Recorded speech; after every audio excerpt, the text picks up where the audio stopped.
untuk mengembalikan Indonesia sebagai negara maritim.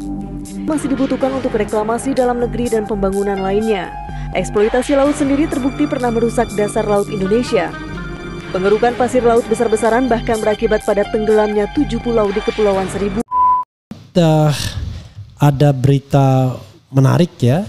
Saya di-share oleh Dr. Muhammad Taufik mengenai kemenangannya di Mahkamah Agung atas gugatan terhadap peraturan pemerintah yang membolehkan ekspor pasir laut.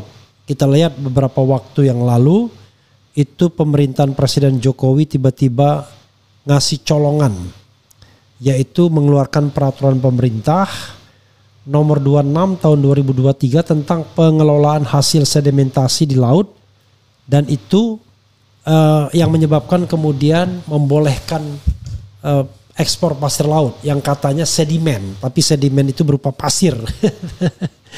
Jadi sobat era sekalian, ini yang kemudian menjadi hal yang membuat orang bertanya-tanya. Ini sepertinya sedang mencari mencari oleh-oleh dan konon rebutan mengajukan diri untuk mengekspor pasir laut tersebut karena uangnya aduhai. Saya mendengar waktu itu kalau tidak salah Yusril juga mengajukan itu juga kalau tidak salah.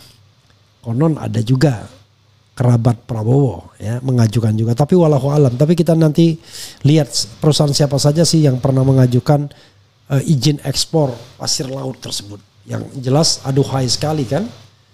Dan ini tidak boleh, kan Dr. Taufik sudah memenangkannya ya saudara sekalian.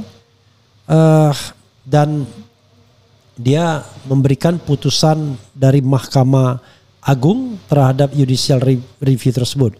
Tapi coba kita lihat juga beritanya. Jadi tadi Dr. Taufik itu menyampaikan kepada saya putusan Mahkamah Agung nomor 5P/HUM/2025 yang intinya adalah memenangkan beliau ya. Dan ini ada beritanya yaitu dari zona1news.com. Uji material Muhammad Taufik melawan Presiden RI tentang penjualan pasir laut dikabulkan Mahkamah Agung. Kita coba bacakan. Surakarta, Mahkamah Agung mengabulkan permohonan uji material yang diajukan oleh Dr. Muhammad Taufik terhadap Presiden Republik Indonesia terkait PP nomor 26 tahun 2023 tentang pengelolaan hasil sedimentasi di laut, khususnya pasal yang mengatur kebijakan ekspor pasir laut. Putusan MA yang dikabulkan tersebut menjadi titik terang bagi pemohon yang menilai bahwa kebijakan pemerintah dalam memperbolehkan ekspor pasir laut bertentangan dengan prinsip perlindungan lingkungan hidup dan berpotensi merugikan kepentingan nasional jangka panjang. Majelis Hakim MA menyatakan bahwa ketentuan dalam PP nomor 26 2023 bertentangan dengan peraturan perundang-undangan yang lebih tinggi termasuk Undang-Undang nomor 32 2009 tentang perlindungan dan pengelolaan lingkungan hidup. Dalam pertimbangannya, MA menegaskan bahwa pengelolaan hasil sedimentasi laut tidak boleh dimaknai sebagai pembenaran untuk mengeksploitasi pasir laut secara komersial, terutama untuk ekspor tanpa pertimbangan ekologis dan keberlanjutan. Dr. Muhammad Taufik yang bertindak sebagai pemohon dalam perkara ini menyampaikan bahwa kebijakan ekspor pasir laut telah mengabaikan aspek lingkungan serta berpotensi merusak ekosistem laut Indonesia yang sangat rentan. Ia menilai putusan ini sebagai putusan ini sebagai kemenangan rakyat yang peduli terhadap kelestarian sumber daya alam Indonesia. Putusan ini juga menjadi preseden penting dalam upaya pengawasan publik terhadap kebijakan pemerintah khususnya yang berkaitan dengan pengelolaan sumber daya alam. Pemerintah diminta meninjau kembali kebijakan ekspor pasir laut dan memastikan bahwa segala bentuk pemanfaatan hasil laut dilakukan secara berkelanjutan serta sesuai dengan prinsip keadilan ekologis. Dengan putusan ini, MA kembali menegaskan peran lembaga yudikatif sebagai pengawal konstitusi dan pelindung hak-hak warga negara dalam menghadapi kebijakan yang dinilai bertentangan dengan kepentingan umum. Jadi MA bukan pengawal konstitusi, tetapi dia mengawal undang-undang ya. Pengawal konstitusi itu adalah Mahkamah Konstitusi ya. Nah, saudara sekalian, putusan MA itu ya, ini Dr. Muhammad Taufik SIMH melawan Presiden Republik Indonesia, dan ini adalah pada akhir era pemerintahan Jokowi ya, yang harus kita pahami ini pada akhir-akhir pemerintahan Jokowi yang seolah-olah mau cari sangu untuk pensiun. Dan banyak orang pada waktu itu yang ingin memanfaatkan ini. Jadi kita lihat petitumnya, saudara sekalian, mengabulkan permohonan keberatan hak uji material dari pemohon Dr. Muhammad Taufik SHMH.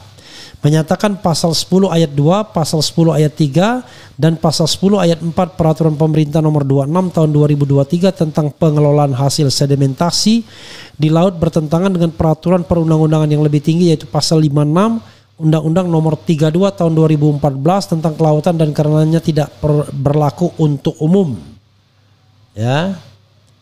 Tidak berlaku untuk umum. Kemudian lagi memerintahkan kepada termohon untuk mencabut pasal 10 ayat 2, pasal 10 ayat 3, dan pasal 10 ayat 4 Peraturan Pemerintah nomor 26 tahun 2023 tentang pengelolaan hasil sedimentasi di laut.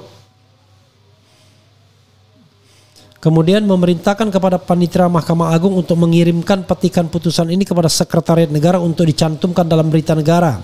Menghukum termohon untuk membayar biaya perkara sebesar 1 juta rupiah. Demikianlah diputuskan dalam rapat permusyawaratan Mahkamah Agung pada hari Senin tanggal 2 Juni 2025 oleh Dr. Irfan Fahrudin SH, ECN, Hakim Agung yang ditetapkan oleh Ketua Mahkamah Agung sebagai Ketua Majelis, Haja Lulik Tri Cahyaningrum SHMH, dan Dr. Haji Yosran SHMHum, Hakim-Hakim Agung sebagai anggota majelis, dan diucapkan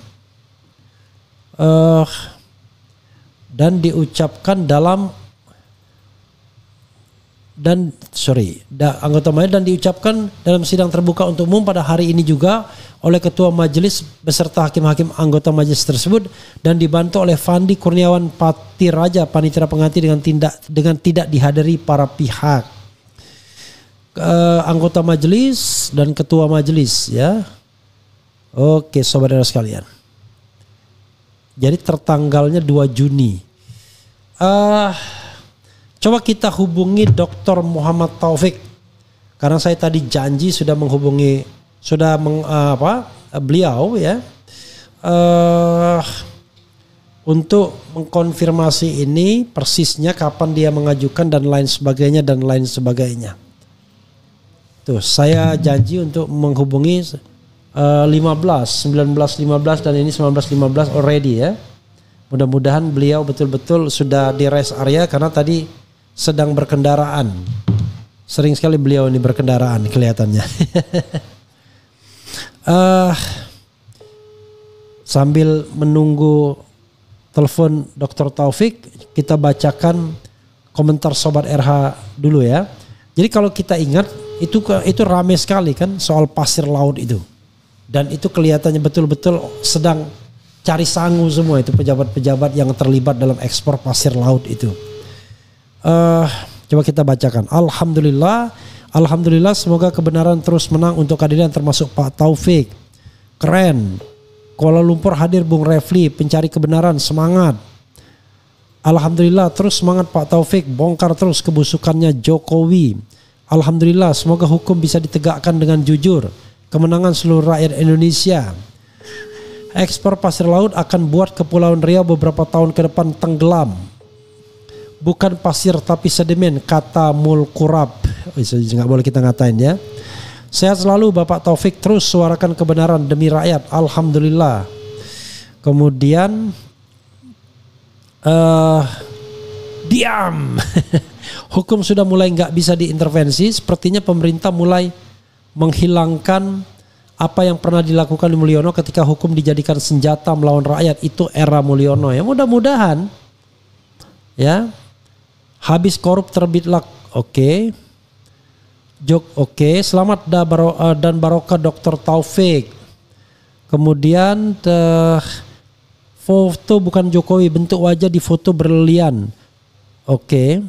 Alhamdulillah, mantap. Ayo anak bangsa, mari bersatu melawan musuh anak bangsa yang berkhianat. Bang Refli Harun, kapan ngundang rektor UGM ke podcast Keren Cadas? Saya kira nggak mau rektor, ya. Nantilah kalau kita sudah bernegara secara normal. Nanti kita lihat lah ya, kita undang juga boleh kalau kita tahu nomor alamat dan nomor teleponnya. Apalagi kalau yang bersangkutan mau klarifikasi, wah tambah lebih enak lagi nih. Jadi saudara sekalian, sambil menunggu jawabannya itu ya, yang jelas Dr. Muhammad Taufik ini mengatakan bahwa kita bacakan sedikit ya, pertimbangan hukum hakim Mahkamah Agung dalam mengabulkan permohonan. Kita lihat tuh. Walaupun kadang-kadang tidak canggih-canggih amat, yang penting intinya adalah permohonan dikabulkan ya. Oke.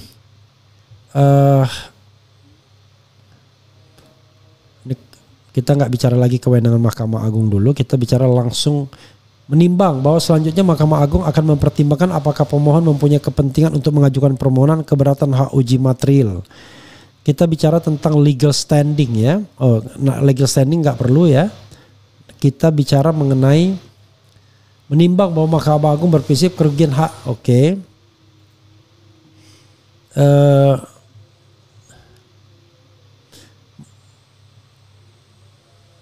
Jadi menimbang bahwa ini soal lingkungan ya. Soal lingkungan yang dipermasalahkan juga.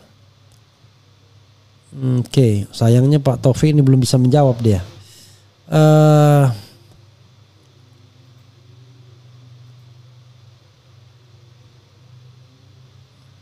Menimbang bahwa penurunan kualitas lingkungan hidup akibat eksploitasi alam yang berlebihan pada dasarnya merupakan kerugian kolektif semua warga negara yang dapat mengancam kelangsungan peri kehidupan. Ya,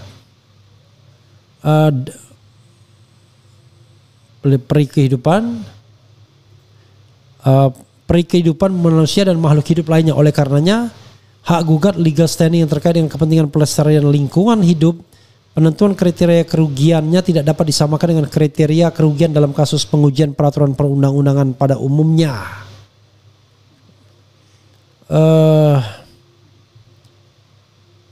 Menimbang bahwa sesuai dengan ketentuan pasal 70 ayat 1 Undang-Undang nomor 32 tahun 2009 tentang perlindungan dan pengelolaan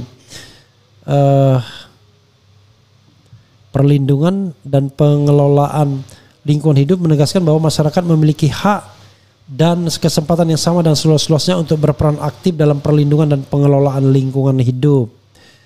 Menimbang bahwa di samping itu, menimbang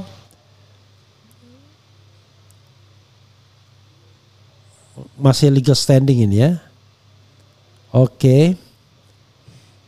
Menimbang pokok permohonan ini ya. Kita baca. Menimbang bahwa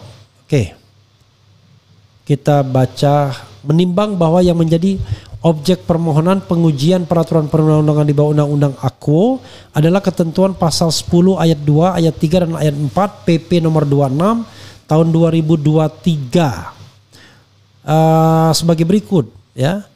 2. Pembersihan hasil sedimentasi di laut dan pemanfaatan hasil sedimentasi di laut sebagaimana dimaksud pada ayat 1. Ini dia Pak Taufik. Assalamualaikum warahmatullahi wabarakatuh. Hampir saja saya menyetop video ini karena Anda tidak mengangkat. Ya. Gimana? Oke. Pak Taufik, Dr. Taufik, kita sudah membahas ini sejak pukul 19.00 tadi. Dan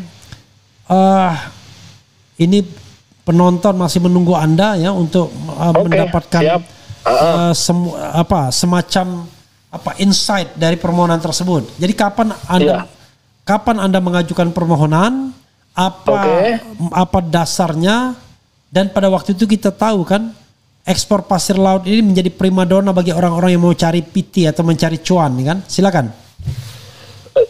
Jadi saya ingin menyampaikan permohonan uji materi itu saya ajukan ke Mahkamah Agung pada tanggal 15 Oktober 2024 ya. Pada saat itu Joko Widodo, Dr. Andes Insinyur masih presiden ya, masih presiden. Ya. Kemudian karena pada saat itu saya jadi ragu-ragu, bahkan saya sempat bersuudon atau prasangka negatif kepada Mahkamah Agung Republik Indonesia. Oh ya, saya ingin sampaikan uji materi saya ini terhadap peraturan pemerintah, jadi saya mengajukannya bukan kepada Mahkamah Konstitusi, tetapi kepada Mahkamah Agung. Oke ya? Ya. Kemudian tanggal 15 Oktober kami daftarkan, tidak ada kabar sama sekali, dan yang membuat kami masgul dari awal sepertinya Pengadilan Negeri Surakarta ini menolak, karena mereka tidak paham bahwa mengajukan uji materi itu diajukan di pengadilan di mana pemohon berdomisili itu boleh. Karena kebetulan saya berdomisili di Surakarta, jadi saya ajukan di Pengadilan Negeri Surakarta beberapa kali ditolak. Karena yang mendaftarkan adalah kuasa hukum saya. Lalu saya datang, saya sebutkan bahwa diperbolehkan untuk mendaftarkan uji materi sepanjang itu di bawah undang-undang kepada pengadilan di mana seseorang itu berdomisili hukum. Lalu kira-kira 2 hari baru diterima pendaftaran saya ketika saya menjelaskan, dan lama sekali saya tidak ada pemberitahuan perkara saya ini bagaimana dan seterusnya. Baru sekitar tanggal 5 Januari saya mendapat pemberitahuan bahwa perkara saya sudah didaftar di Mahkamah Agung Republik Indonesia dengan nomor pendaftaran nomor 05 uji materi ya, HU begitu ya, HU pendaftaran uji materi PU ya, maaf, pendaftaran uji materi PU nomor 5 garis miring HUM nomor 5P garis miring HUM garis miring 2025. Ya, garis miring 2025. Dan saya baru paham kenapa Pengadilan Negeri Surakarta susah, karena seumur-umur belum pernah menerima permohonan perkara judicial review. Baru seorang Muhammad Taufik, ini kawannya Refli Harun yang mengajukan. Jadi mereka bingung begitu ya. Oke, nah sampai 5 Januari baru dapat pemberitahuan. Saya pun juga harap-harap cemas, karena kalau melihat pemberitahuan dimanapun nyaris yang namanya uji materi itu dikabulkan. Lebih-lebih saya berpendapat bahwa Pengadilan Negeri Surakarta itu tidak paham begitu. Namun saya kaget ketika hari ini menerima pemberitahuan langsung dalam bentuk berkas amplop besar yang berkop Mahkamah Republik Indonesia.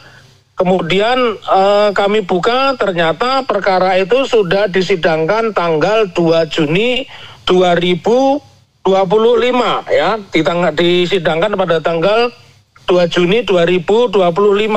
Nah, pemberitahuan kami terima hari ini pada tanggal 26 Juni 2025. Ya, lumayan lah 24 hari ya. Ya, proses administrasi ya. Sekarang saya jawab substansi dari pertanyaan Bang Refli. Latar belakang apa saya mengajukan? Ada 3 alasan utama, dan itu yang mendasari salah satu pertimbangan dari Mahkamah Agung. Yang pertama, bahwa saya warga negara Indonesia ya. Saya warga negara Indonesia. Siapapun warga negara Indonesia dibuktikan dia memiliki identitas kependudukan NIK. Dan saya memiliki KTP ya, KTP saya atas nama Muhammad Taufik, pekerjaan dosen ya. Kemudian pertimbangan yang kedua bahwa saya memiliki legal standing ya, karena saya warga negara yang taat pajak. Saya menyertakan di dalam proses permohonan uji materi itu berupa identitas nomor pokok wajib pajak. Jadi karena saya memiliki KTP, saya memiliki nomor pokok wajib pajak, maka yang ketiga, sekalipun penjualan pasir laut itu tidak berada di wilayah hukum Pengadilan Surakarta atau di mana saya berdomisili, tetapi pertimbangan ketiga yang menyebabkan saya diterima karena implikasinya itu penjualan pasir itu implikasinya adalah kedaulatan. Jadi implikasinya secara nasional. Atas pertimbangan 3 hal tersebut ya, kemudian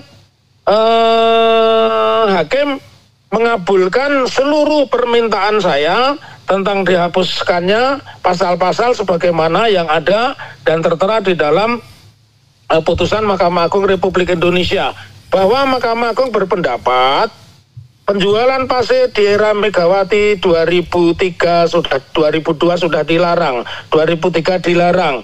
Kemudian di era SBY 2008 juga sudah dilarang.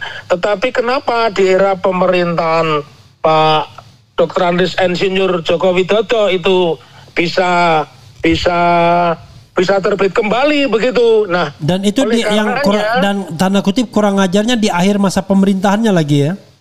Ya, di akhir masa pemerintahannya. Jadi kalau bahasa Jawa aku nggak ngerti nih bahasa Indonesianya apa ya. Kalau bahasa Jawa itu koret-koret. Koret-koret itu artinya kita datang di hajatan nggak dapat makanan, yang sisa-sisa itu kita ambil. Kita ambil itu.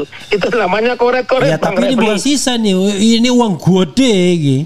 Iya, ini uang gede. Nah, yang membuat saya shock sekaligus haru dan tadi meneteskan air mata dengan putusan itu, Mahkamah Agung mengabulkan semua permohonan saya terhadap pasal-pasal, dan 3 tadi alasan saya punya legal standing karena saya warga negara Indonesia, saya pembayar pajak yang taat, dan yang ketiga itu implikasinya secara nasional. Karenanya dengan putusan tersebut Mahkamah Agung, ini gugatan saya biar rekan-rekan paham ya, saya menggugat pemerintah Republik Indonesia, otomatis mereka diwakili oleh 3 institusi, 1 Menteri Hukum dan HAM, yang kedua adalah Menteri DKP, dan yang ketiga adalah Direktur Jenderal Kelautan ya, yang salah satunya itu adalah polisi. Nah, dari putusan tersebut kemudian memerintahkan,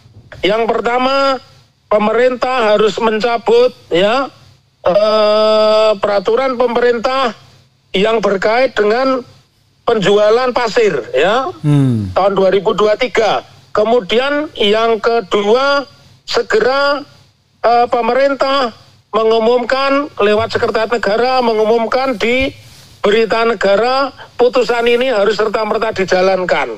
Dan yang ketiga, biaya perkara yang dulu saya bayar sekarang menjadi kewajiban dari pemerintah untuk membayarkan perkara yang dulu pernah saya bayarkan. Jadi atas putusan itu, dan ini biar masyarakat tahu, Bang Refli juga biar senyum-senyum, saya beritahukan ke Pak Mahfud. Pak Mahfud apa yang dia bilang? Pak Mahfud kalau manggil sekarang bukan Mas Taufik tapi Pak MT. Pak MT, ini ada lilin-lilin kecil keadilan di Mahkamah Agung. Ayo terus kita bongkar, saya dukung Anda. Begitu. Jadi Anda sudah mesra ya dengan Pak Mahfud MD ya? Bukan mesra lagi, kita jadi sohib begitu. Jadi 1 MD 1 MT kan? Iya, 1 MD 1 MT. Nah, terlepas dari masalah itu, karena posisi saya, kapasitas saya adalah seorang ahli pidana, tetapi bukan berarti saya tidak memiliki hak mengajukan uji materi. Jadi substansi dari putusan itu, setelah diperintahkan oleh Mahkamah Agung Republik Indonesia, kemudian diundangkan di dalam Berita Negara, maka segala peristiwa, segala hal yang timbul setelah ditetapkannya itu tindakan kriminal. Dan kriminalnya ada 2, kriminal umum maupun kriminal khusus. Kalau pelakunya warga negara biasa, itu masuk kategori penyelundupan pasir secara ilegal. Kalau pelakunya institusi negara ya, berarti mereka melakukan praktek yang namanya korupsi. Jadi implikasi dari putusan itu bukan hanya sekedar tidak boleh atau dilarang ya, tetapi siapapun yang menjual pasir ke negara lain, siapapun yang mengambil pasir, maka tindakan itu kalau pasir-pasir itu dijual ke negara lain itu akan menimbulkan konsekuensi pidana. Dan saya sebagai warga negara Indonesia sangat berbangga dan berbahagia. Karena apa?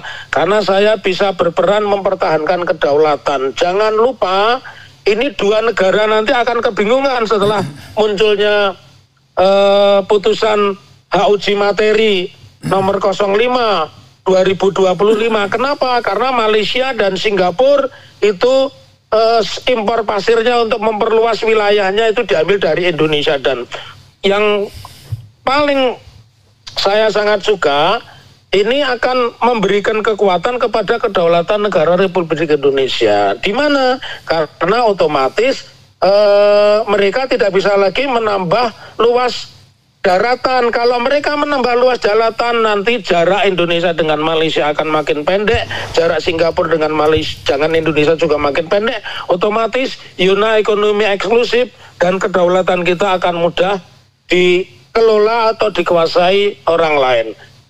Harapan saya ini Bang Refli, kebetulan saya ini lagi di rest area ya, karena saya bawa mobil sama istri, besok ada acara di kampus begitu.